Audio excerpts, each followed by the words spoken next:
Learning to be loved without performing.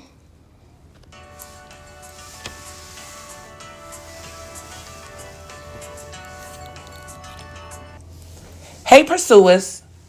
As always, take a breath with me for a second. I want you to inhale, exhale. Welcome back to Pursuing Me with Sharita, where we slow down, reflect honestly, and grow on purpose.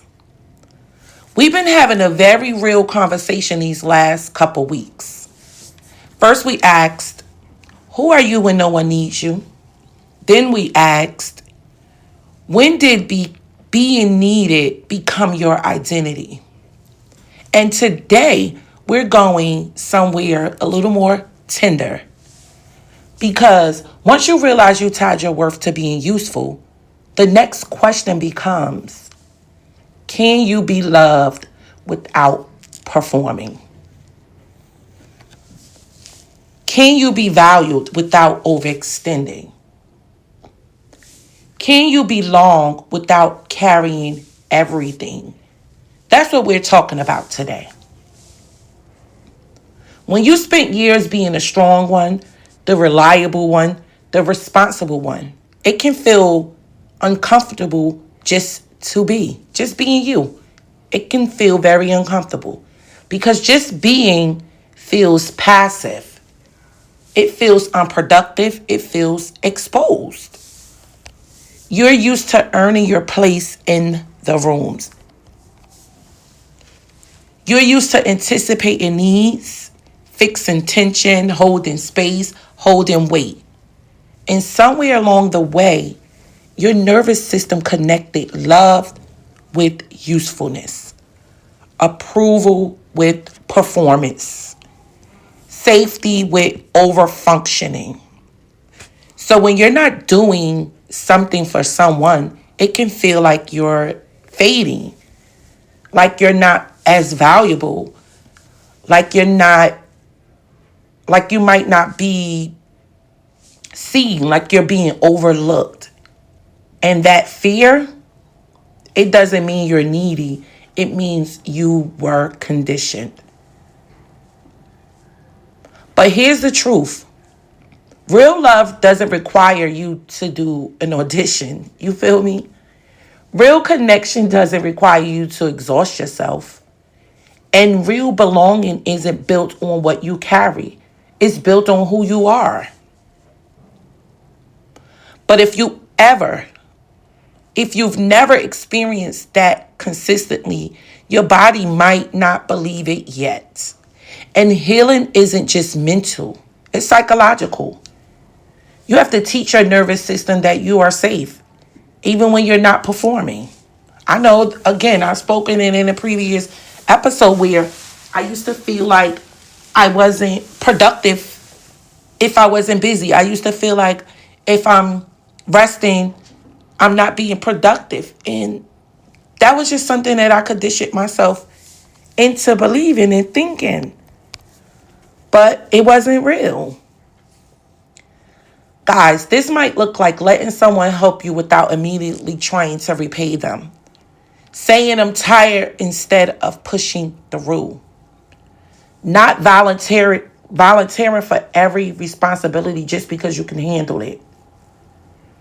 Letting a text go unanswered for a few hours without guilt spiraling. Allowing yourself to be seen when you don't have it all together. That can feel totally terrifying because performance gives you control and controls feel safer than vulnerability. But control also keeps you exhausted. And exhaustion is not the same thing as worth. You are allowed to exist without proving yourself, guys. You are allowed to receive without earning it first. You are allowed to rest without justifying it. And you are allowed to be loved for your presence, not your productivity. Pause for a minute, guys, and let me say this again. You are allowed to be loved for your presence, not your productivity. If that feels hard to accept, that's not weakness. That's all the wiring you done wired in your brain and in your system. And wiring can be rewired. Here's something to try this week. Notice when you feel the urge to overextend. I want you to pause. Ask yourself, am I doing this from love or from fear? From generosity or identity? And if the answer is fear, practice staying still. Let someone else step up. Let silence exist.